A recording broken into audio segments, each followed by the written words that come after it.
Okay, hello and good evening, everyone. This is my first YouTube live, so it's going to be interesting. Give me a quick second. I'm going to go live on Instagram as well.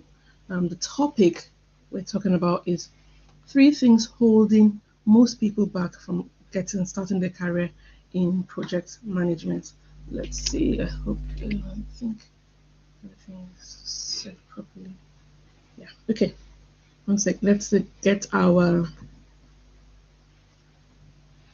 YouTube, not YouTube, uh, Instagram crew in. Okay.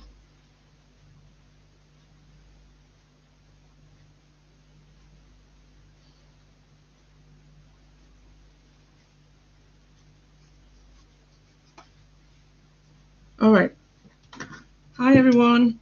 Hi. So today we're talking about three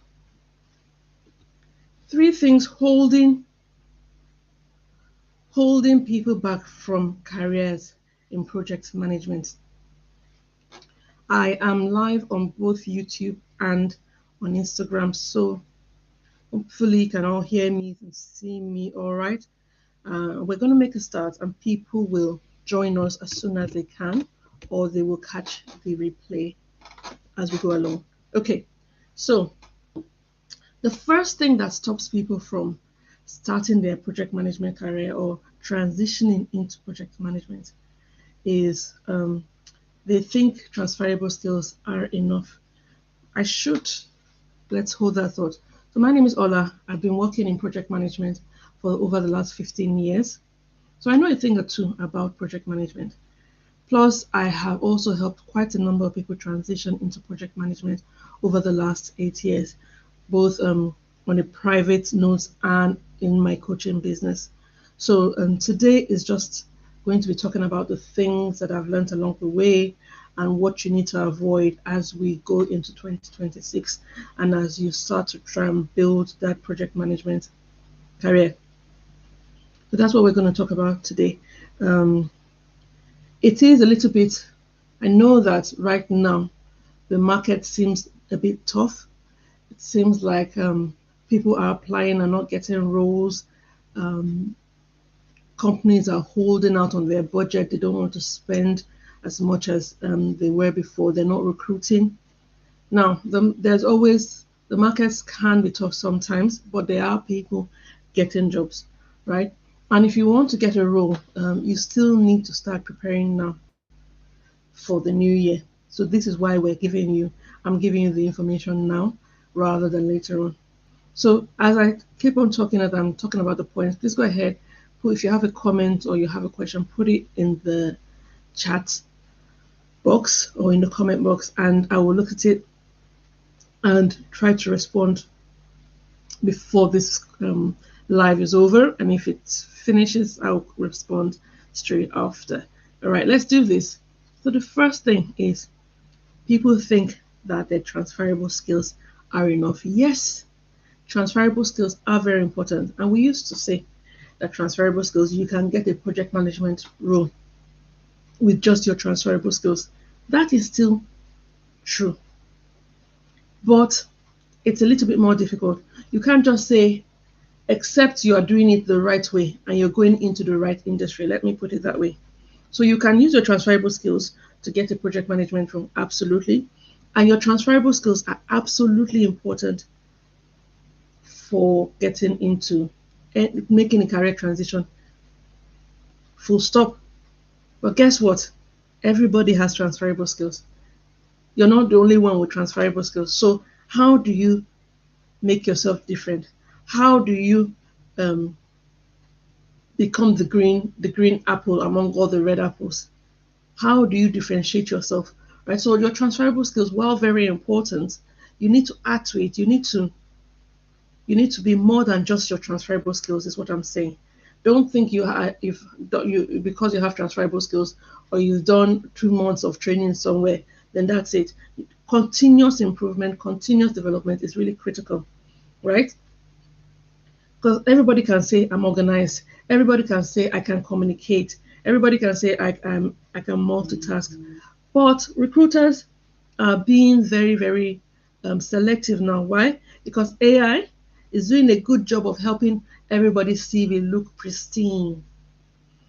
So your job is to make sure that your CV looks pristine, yes, but beyond looking pristine, when you go for interviews, you can speak the language and you can demonstrate proof that you can do it.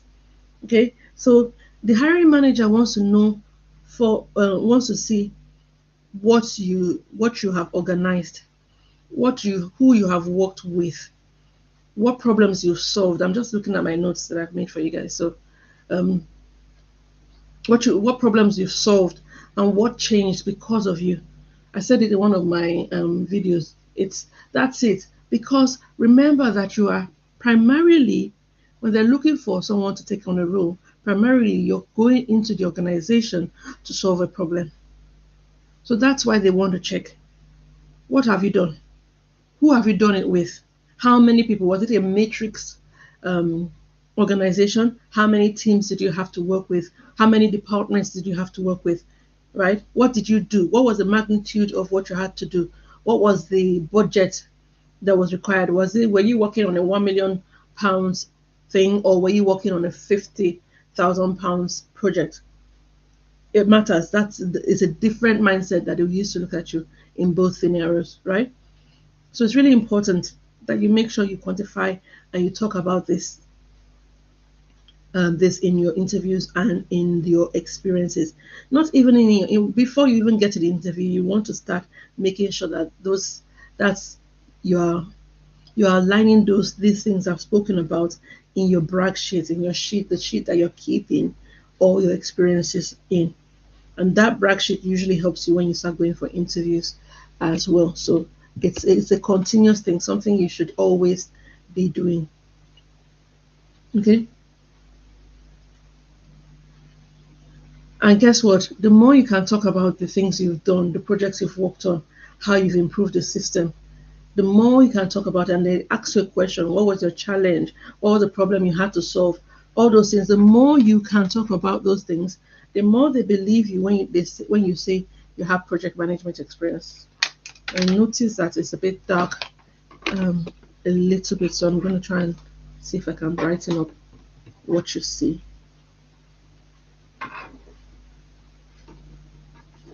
The joys of going live.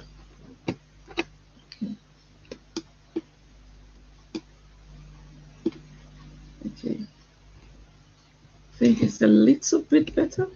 I hope for my Instagram crew. Yeah, I think so. All right, so that's the first thing. Then the next thing that kind of holds people back, first of all, is you think you have, because you have transferable skills and you sit and you don't do anything else. No, don't do that, because you're not the only one with the transferable skills. Continuous improvement and being able to articulate those skills in the way that hiring managers want to hear at interviews is the key thing for you.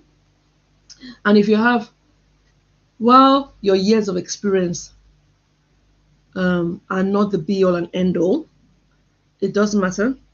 Don't say because you have 2 months worth of experience, then that's all you have. Let me say it a different way. If you have 6 month worth of experience of direct project management experience, and you can show the qualities that I've mentioned, what you did, how you did it, for who you did it, the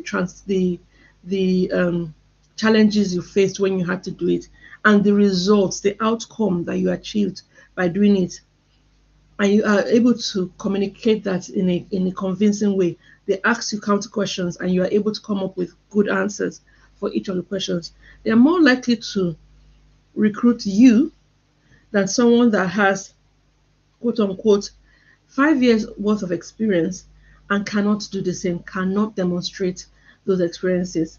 Because if you're someone that just goes to work, you're a product coordinator, a project coordinator, for instance, or you are administrative clerk, and you just clock in and clock out and just do the barest minimum, you're not going to be able to give the kind of robust answers that project managers, hiring managers want to hear now. Okay. So the second thing is people wait for permission instead of building their skills. What do I mean by wait for permission?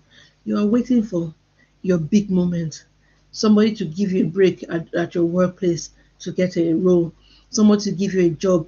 You know that you need experience, and nobody's giving you a you know that you need a job to get experience, but at the same time, to get experience, you need a job, right? Both ways. Don't sit there waiting. You can, there are many ways to get experience without a job. So don't wait for permission. You can build from now. So most people wait for someone to give them a chance. But project management doesn't work that way.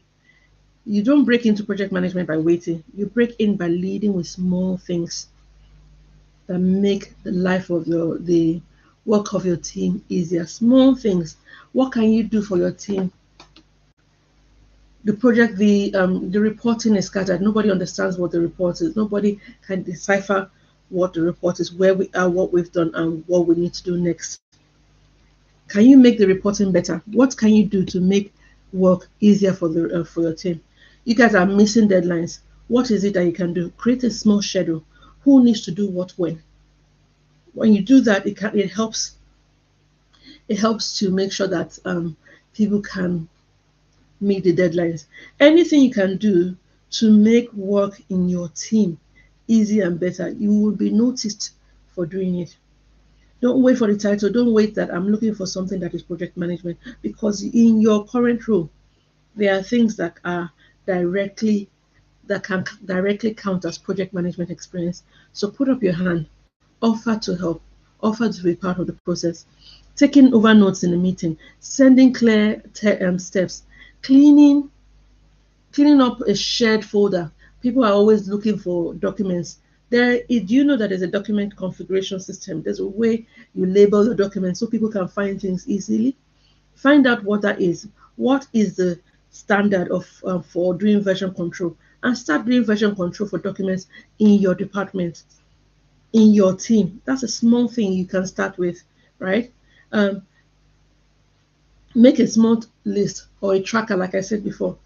Help one person to stay organized.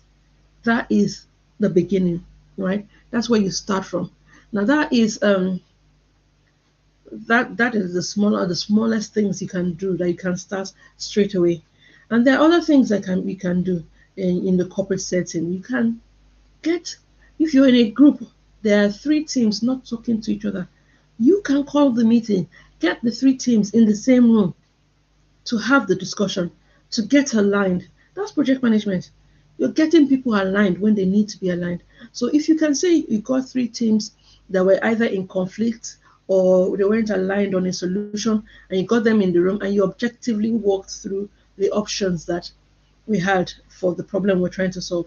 That is project management as well. So again, you see what I mean by you don't have to wait. There are things you can do from now to show that you have project management experience, or to start building that experience you have. You can lead a small part of a project. You don't have to lead the first all of the project. You can be the one that's in charge of the onboarding process, or the handover process, or the reporting, or a mini event. One of the very first project management task I did, when I didn't even know what the title was, I volunteered to be the one in charge of our office move from my department, right? We were all moving to a different office, and I offered to be the one to manage that event of the move. From the planning, I was attending the planning meetings, understanding where everybody needed to be, when they were going to get their crates to put their personal items in, when the floor plan will be ready, so everybody knew where they were going to sit, when the day they were actually going to move in, what needed to be, where they needed to go on day one, what they needed to do. I did all of those things, right? Guess what? When I finally then wanted to get into project management, I was able to just put it on my CV that I did that. Same thing when we wanted to do a system upgrade, a software upgrade. Guess who raised up her hand? Me. Yes. I raised up my hand and I got involved in that. So when I did those things before I ever thought about becoming a project manager, but it counted.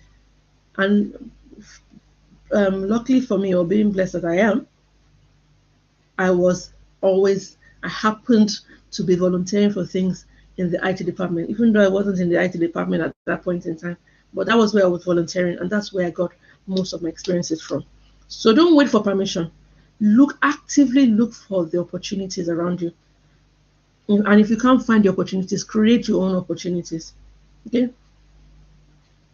So that then helps you to either make a sideways move within your own organization or be able to move from your organization into another organization in the same field, in the same industry, and just have that title.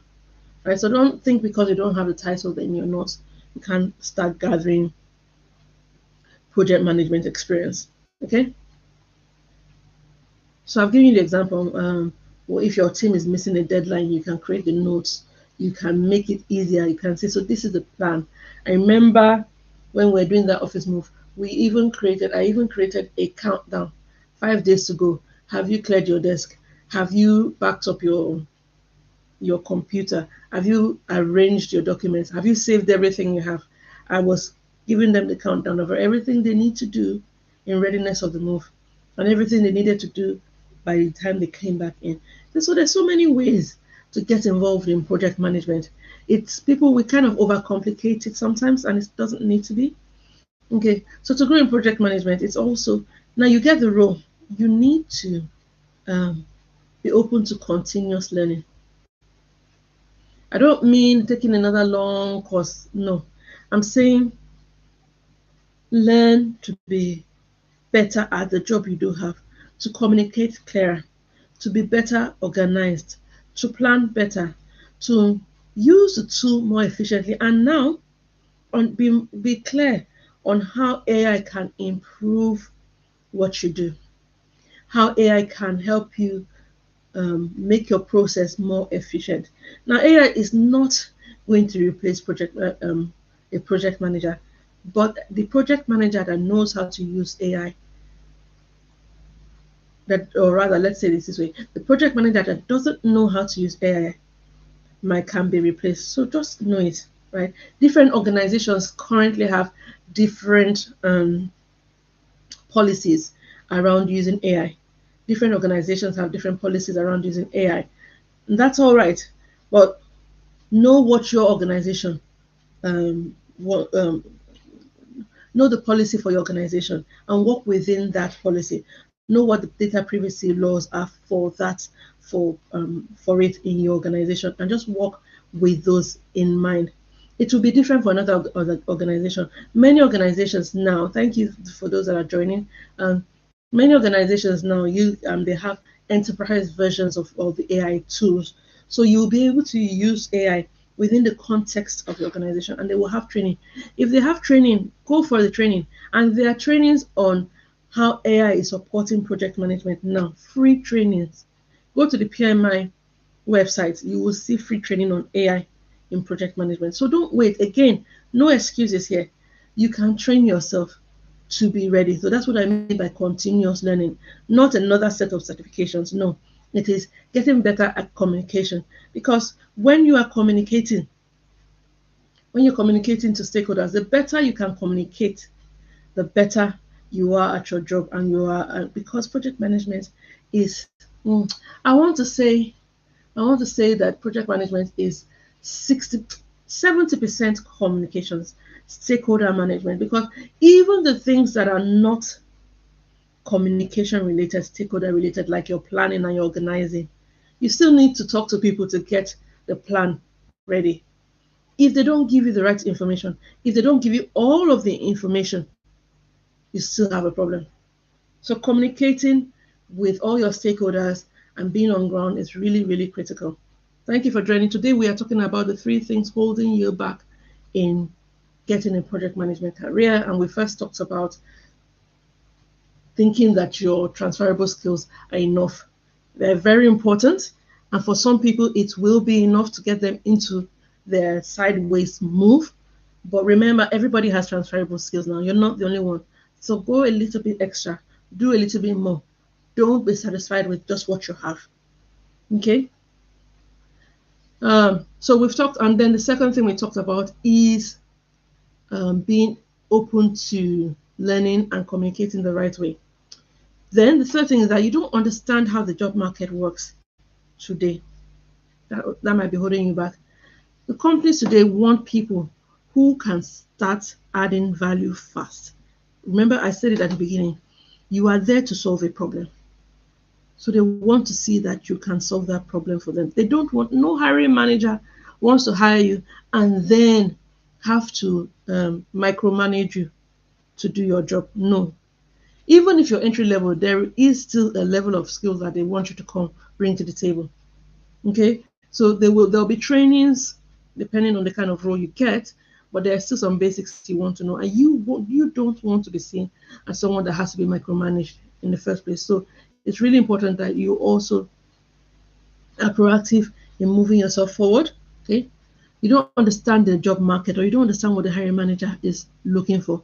Companies today want people who can start adding value fast. They don't want robots. They don't want people who can talk, but they do want people that can talk clearly, can work with different people. Project management, you're talking to different people, different agendas, different ways of working, right? People are different, the expectations are different. So people expect you to be able to work with different people. You might be working across different time zones, different cultural and language barriers as well. Right, but your job is to be able to work within the confines of those limitations and still get the job done, and making sure that everybody is aligned and walking to the same destination. Okay, um, they need you to be able to solve small problems. Yes, there's always going to be an escalation route, but you still need to be able to solve some problems. You still need to be able to solve problems as they come along. Not immediately there's a problem. Oh, I don't know what to do. No, what can you do? And then when you don't know what to do, then get guidance, of course. But there are some small problems that you should be able to solve, or you should know the next best step to take to solve that problem. Yeah. And then you want to be able to, they want people that can organize information. You have to be organized and tidy. In project management, it's really important. You create a plan. You spend 2 hours creating that plan, or 3 days creating a plan, and you don't do proper version control. So the next person that wants to work on a plan doesn't know that you've made a change and is working on the wrong version. That's terrible, but it happens all the time. Or in project management, there's one document and there are 20 people that need to review that document. So how do they get to review it? How do you track the changes? How do you know who has done what? Document control, configuration management is a whole thing in project management. So you have to, they want people that are organized and can do this, can stay calm and do the job properly as well, right? So I'm telling you the things that the job market wants. Um, and then they want people that can stay calm when things change. And what does that really mean? It's you need to be adaptable. Because guess what happens? Timelines change, the budget changes, the policy may change, a resource may fall sick and then is not available for 2 weeks or 3 weeks. Um, some some goods that were supposed to be used on your project may be delayed at the ports or may be delayed in a different country for whatever reason, and it delays your project by 5 months. There might be a change in government. The previous government that commissioned the work loses the election and somebody else comes in that it was never in agreement with that policy. Guess what? Money has been spent. They might tell you to down tools, or they might say they want a different version of the thing that has been completed. You have to adapt. You change, and maybe it's not nothing like that even happens. It may be that you were working on a project, and then another project comes up that has a higher priority, and they tell you to quickly close that project or halt that project or pause the project and move on to something else. Are you going to get upset? Are you going to um, You can't get upset about that. You just adapt and you change and you move fast and you get on with it, right? So, and that's what they expect you to do as a project manager. Hi, Richie. Hi, Beauty. And hi, Daisy. Hi. Okay, so that's what they expect from you.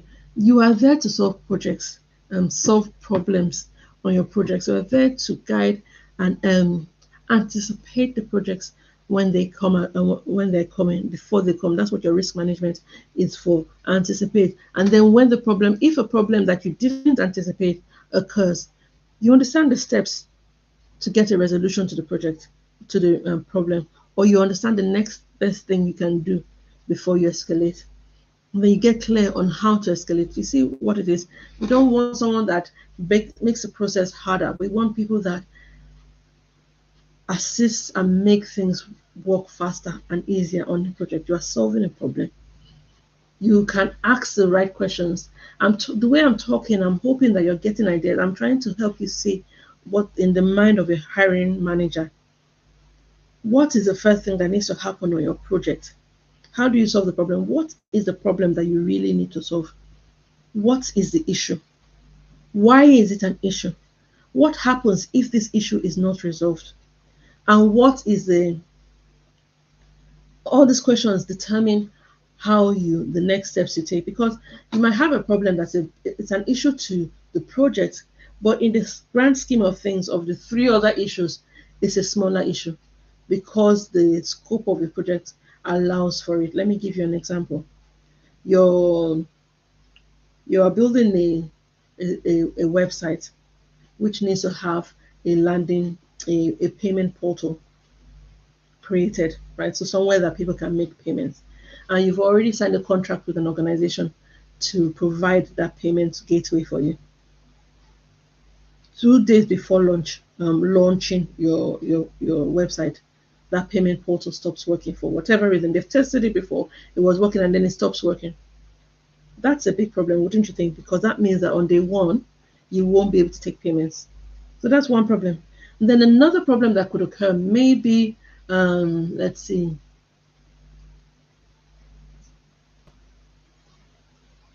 let me give what can be the problem. Let's say maybe someone in the team is not available, the content writer on the team that's writing the content that goes on the website is not available to make a few tweaks, and it's very, very good at writing those tweaks. Which is a bigger problem, being able to take payments or the content writer? Surely somebody can decide what is an interim solution to the content mismatch that you may or may not be having.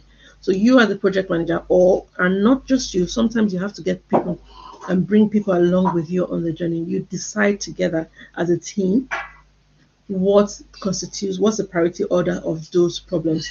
Usually, sometimes you will just know.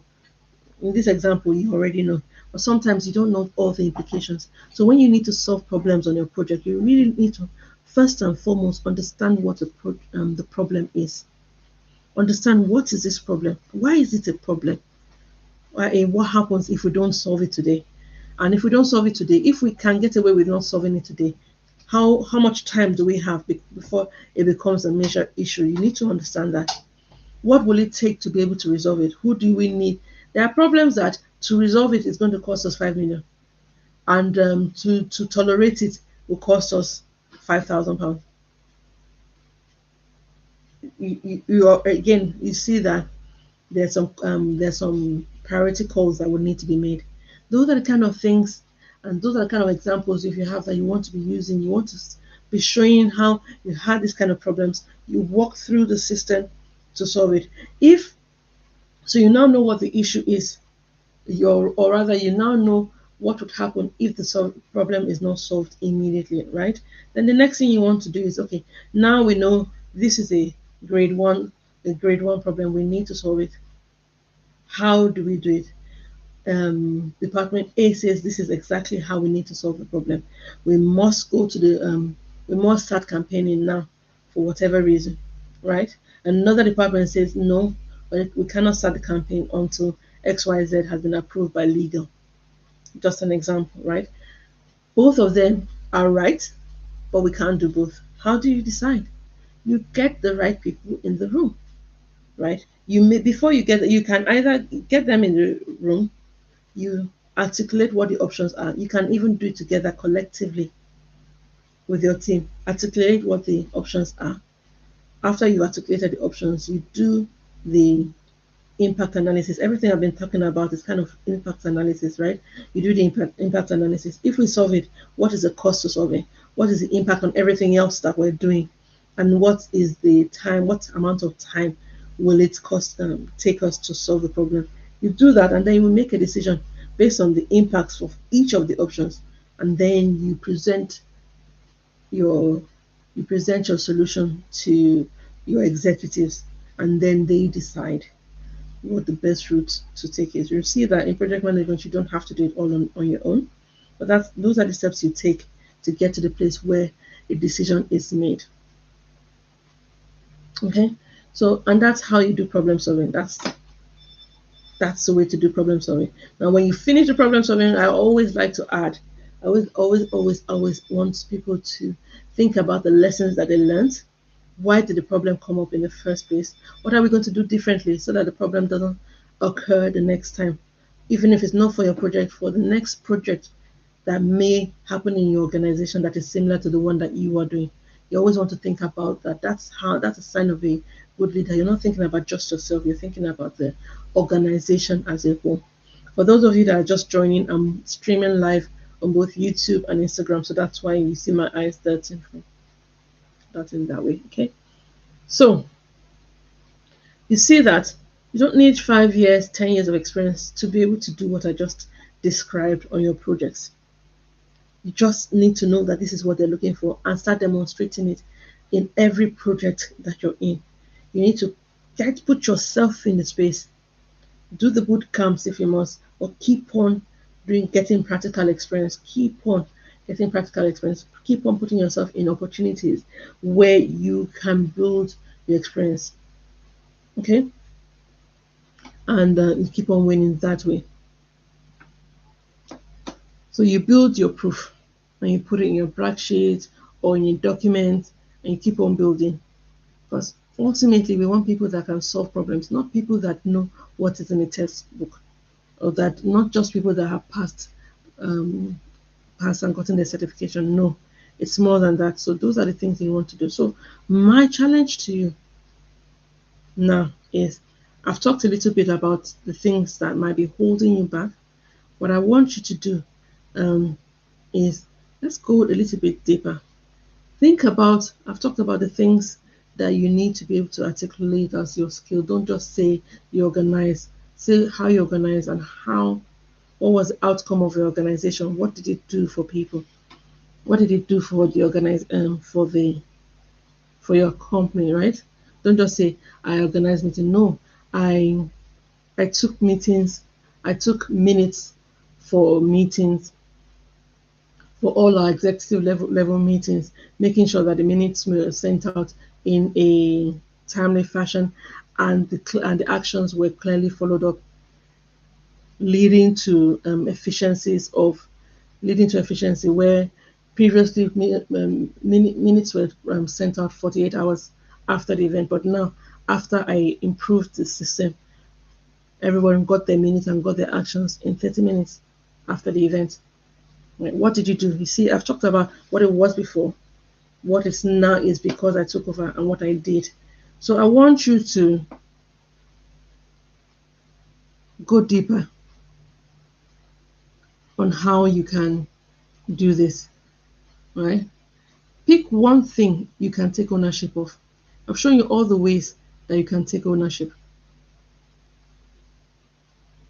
There are projects all around you, projects happening in your organization right now, in your outside your organization, but in the community that you belong to. There are projects you can start on your own right now, and they vary in the degree of complexity. But pick one, okay? Pick it. You take ownership of it this week. Something small or medium. Then describe it in a simple project story in project terms. Don't just use your language. You have to get used to using project language. If you're already confident with, maybe you've done your Prince 2 exams, then you will start using project management language. If you haven't, I have trainings. Check on my YouTube channel. I talk about project management a lot. Or come to me this week in the next for the next 3 days. I'm going to be talking a lot, so you hear me use the project management language a lot, and you see it in a lot of videos. And we have a full training about how you can convert your tasks, your responsibilities into project centric language. Okay, so if you need that, just put a comment below, language, or let me make it easier. Project management skills. They put a comment and then I'll send it to you if you need that. Okay, but the task, let's keep it simple. Your task is to pick one thing, one project, one thing you can take ownership of this week, small or big, and describe it. What was it? What was the situation? Was it a messy situation? Was it unclear? What did you do? Now, a lot of people make this mistake on their CV and when they're even doing interviews. You say, and we did this, and we came together to create the plan, and we had a workshop. No. What did you do in the workshop? Your own role is what is most important to you. What did you do?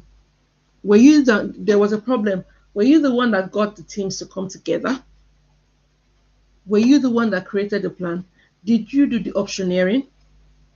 What was your role? How did you contribute? That is critical. So don't always, that's why I'm saying take one thing and take the lead, take ownership. Because if there's anything you can take away from today, I want you to start taking ownership. So take ownership of something, think about it, and tell me the thing you're going to take ownership of in the comments. Whenever you watch this, tell me I'm okay. I decided to take ownership of this one thing, and tell me what it did. Somebody would have given you a compliment for doing that, for helping to make a difference. So take ownership of what one thing. What was it? I want you to put it in context. The reason why you want to, when you pick the thing, I'm giving you the guidance here, because you pick the thing, you do it, then I want you to write about it. And you can write it and put it in the comments as well. Um, Write about it, or you put it in your own brag sheet if you have one. Why am I asking you to write about it? Because when you write it down, you remember it, and you sit down and you are able to articulate it better. If you can write it first, then when you speak it out, to articulate it in an interview, or in an interview, right, you will say, you'll be more concise, more succinct in how you say it. So write it down. What was the thing you picked up and you took ownership of? How messy was it? How unclear was it? Why was it an issue? What was the big deal? Why does it matter? Why? And then what changed because of you? You got involved and you did XYZ. Remember, I said, what did you do? And then what changed because of you? So, three things: pick a task this week, take ownership of it this week. Then I want you to write, after you've done it, what was it? Give me context. How many people did you need to work with? What was the issue? What made it? Why did you have to take ownership of it? Then what did you do? Not what your team did, what you as an individual did. Write it down, right? And then as a result of what you did, what changed? If you keep on doing that every time, you see that you start gathering experience, gathering evidence of your experience, proof, because that's what you need, evidence that you know what you're doing. And sometimes you can't get that without putting yourself in those situations. That, if you do this task, that will become your first project management story. And that is really powerful. Okay, so I'll put in the chat if you're going to do it, and let me know. I would like to see your results. Tell me about it, how you felt after doing, and what your results were if somebody saw you doing that. So if you want to go deeper, tomorrow we're going to be talking about how you can communicate in your projects, because that is the one thing that people forget, and it's a thing that is the difference between being viewed as someone that knows what they're doing and being viewed as someone that is just junior. we're just training, right? Some of you are not junior. And when I say junior, I mean in project management, but you're not articulating yourself well. Okay. Now, if you want to go deeper with this, um, on how you can transition into project management, or more importantly, how you can build those experiences, I'm having a workshop on day 3 of this 3-day review of how to get into project management. The 3 things you really, really need to be doing to become a project manager. We're having a workshop on day 3, which is Saturday evening at 8 p.m. If you want to be part of that workshop, it's going to be a private one. It's not going to be live, um, as this meeting is currently.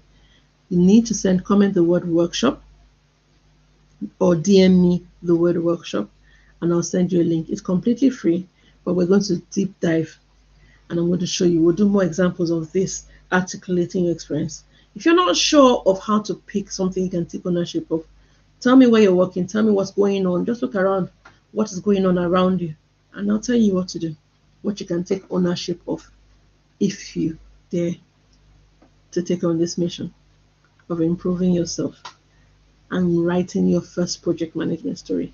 I'm looking forward to seeing great things. If you have a question for those of you listening on YouTube, and those of you listening on Instagram, please go ahead. If you have any specific question, go ahead and ask. I want you to start articulating your experiences. That's the whole point of this conversation, and I've taught you how to do it. How to start gathering your experiences more and more. You don't stop learning, and you don't stop when you have 2 or 3 experiences. You keep on, because that's how you land your promotions. That's how you have more than enough um, proof for your interviews as well. Okay. Tomorrow, day 2, is a big one. We're talking about communication. That is one skill that AI is not taking away. Communication is a skill that makes or breaks every project manager. We're going to talk about how you can communicate, the framework, and I'll teach you a framework just like we did today. I taught you a framework for resolving project issues. Tomorrow, we're going to talk about a framework for communication. I'll see you there.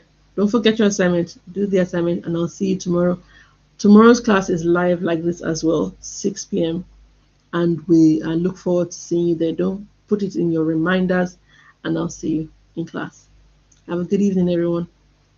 Bye.